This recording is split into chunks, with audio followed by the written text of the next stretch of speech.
We haven't talked a lot of Saints this week, obviously. Been busy diving into 16 SEC football teams, but the Saints are getting close to getting on the practice field. Middle of next week, the Saints will put on some helmets and get to work. And right now, there's a possibility that the proposed starting quarterback for the Saints won't be a part of that workout. Tyler Shough remains unsigned right now.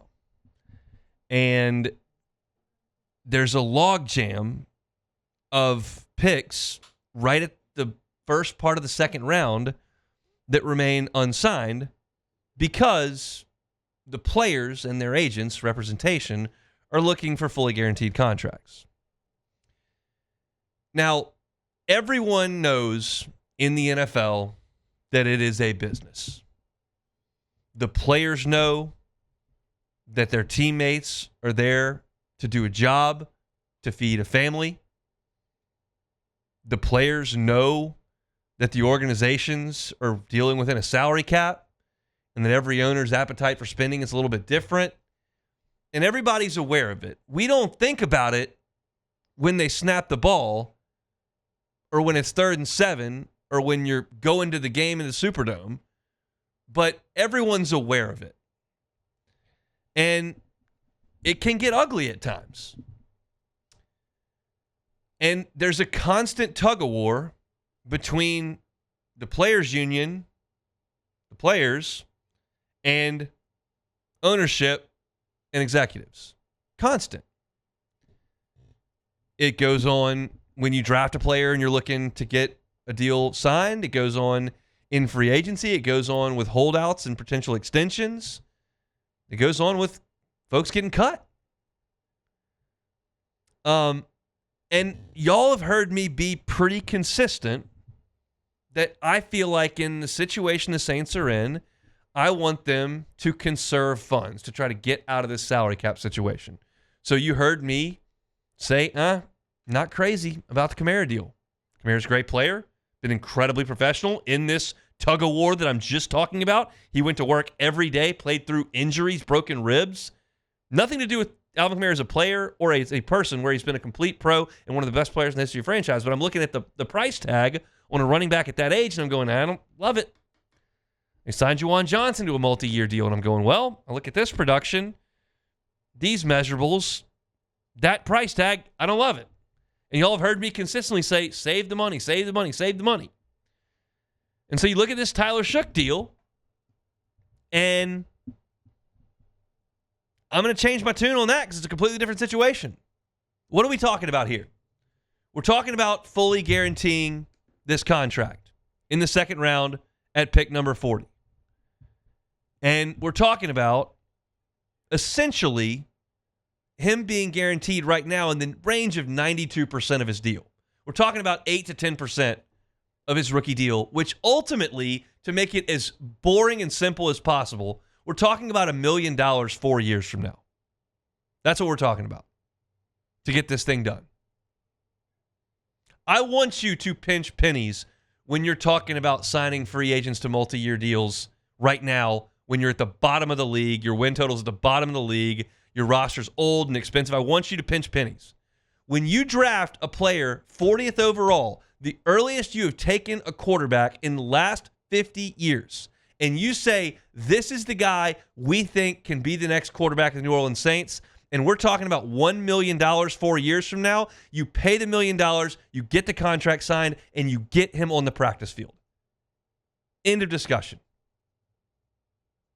I realize that there is reporting that is emerging this week that is suggesting that NFL owners are in cahoots with making sure that contracts don't get fully guaranteed. And so you can't do that. I won't do it. You don't do it. You don't do it. Everybody don't do it. Then there won't be an expectation that we do it and we can save some money on that. I understand how that all works. In the same way, free agents are asked to go get as much money as they possibly can to set the market for the other free agent at their position in Major League Baseball and in the NFL and in the NBA. The players work together. The owners work together. I don't think it's some sort of massive conspiracy that's got to be uprooted. I think that it's just business, and everybody understands it.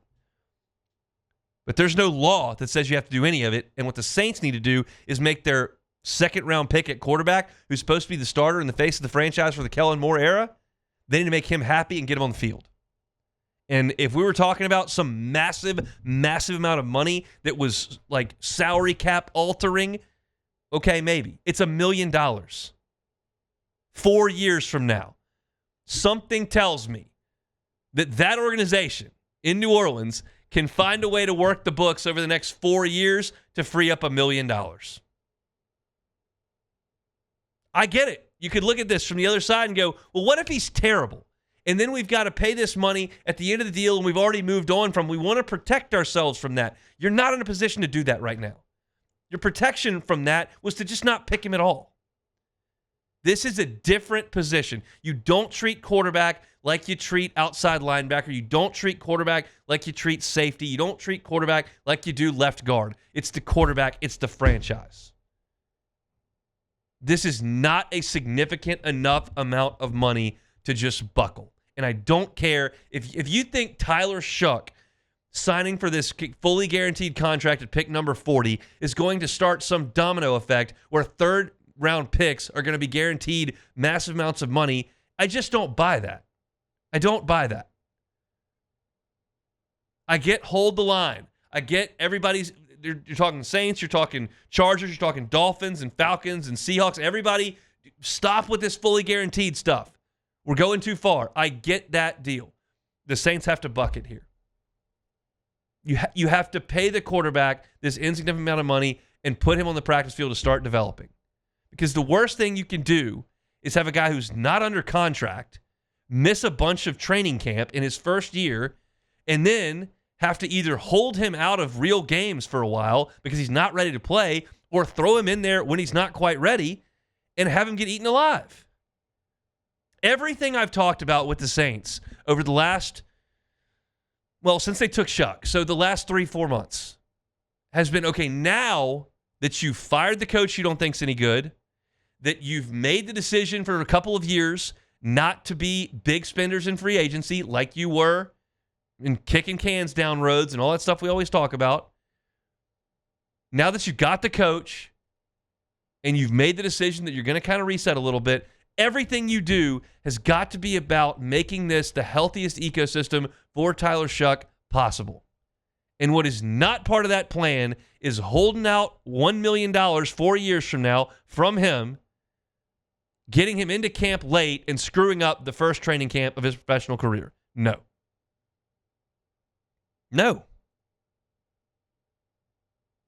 That's the wrong way to go about doing this. And I'm fascinated over the next 72 hours how this plays out. Because you're playing a game of chicken, and if I were to truly give the leverage, I would give it to Shough. I think he's got a leverage advantage here. Because the Saints need him in camp. They're eventually going to do it. And I don't think Shough's going to buckle. It's his first year in the league. So it's not a slam dunk. I can make the case for the Saints leverage. Hey, kid, you want to practice or not? We got Rattler. We're good to go. I just don't. It would be unconscionable to me for the Saints to sit there for $1 million and sit across the table from the guy they just drafted and brought to OTAs and rookie minicamp and brought him in, who's said nothing but awesome things in the media about the city and about his opportunity to be a Saint, and you hear nothing but awesome things about the way he's handled himself in practice, and then go, hey, bud, this is $1 million we're not willing to part with. You're not getting a fully guaranteed contract. We're going with Rattler until you decide to get off the couch. No way. No way. $50 million, $20 million, let's talk about it. 4 years from now, in a discussion. Where's the pen?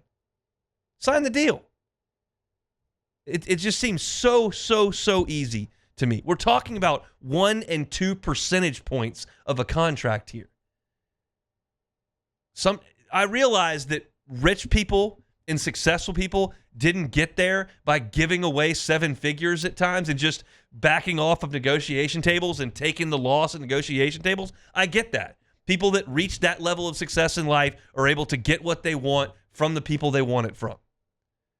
But sometimes you've got to read the room and understand when you have to give someone the W.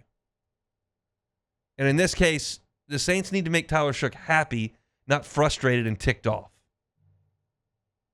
That's my 2 cents on this whole thing. Jordan, you listened to that diatribe and rant and rave. I don't know what Charlie said about it earlier today, but this seems easy to me. No, man, you hit the nail on the head perfectly. I mean, I was bobbing my head the whole time, like, yeah, man, Hunt's spitting right now. This is definitely it makes no sense. You don't make this type of move if you're not willing to pay the man. Now I get it. Well, actually, I don't get it because I don't get the people that are, oh, bro, it's $1 million. Like, it's not your money. It's not. Who cares that it's not your money? And like, oh, Gail Bench is putting around a tithing, bringing around like, hey, everybody put $1 in there or something like that. So it's like you pay for that at the beer stand. Yeah, when you pay for the $11 beer, you're helping Gail. Yeah, those concessions, but you would think that she's going around putting envelopes in people's mails like donate to pay Tyler Shough. Like, guys, he needs to get paid. Like you just said, you do not want him to be in a situation where he doesn't have enough practice and he goes out there and he gets eaten alive. Yeah, because it's the NFL and they will eat you alive. Yeah, if you don't practice. If you do not practice, you don't get these reps because reps mean everything. So, like you said, we need to do this as fast as possible. So this guy, if you really plan on him being the face of the franchise and being the man, he needs to play. Simple as that. There are baseball terms. There's in baseball, Major League Baseball, they don't have a salary cap, and so sometimes the money gets a little wonky. And there's a process called arbitration where a player says, "I'm worth this," and the organization says, "No, you're worth this." And you have to go to an arbiter and you state your case, and the arbiter picks one. And so they'll be $25-30 million apart. This is one. Literally. It's one. No chance. Just do it. I don't see it. I don't see what the problem is. Hey, it's on. Thanks for watching Hunt on Saints. Before you leave, help us out a little bit. Hit that like button, leave your comments in the section below, and hit that subscribe button so you get all our content right here from Hunt on Saints. We'll see you next time.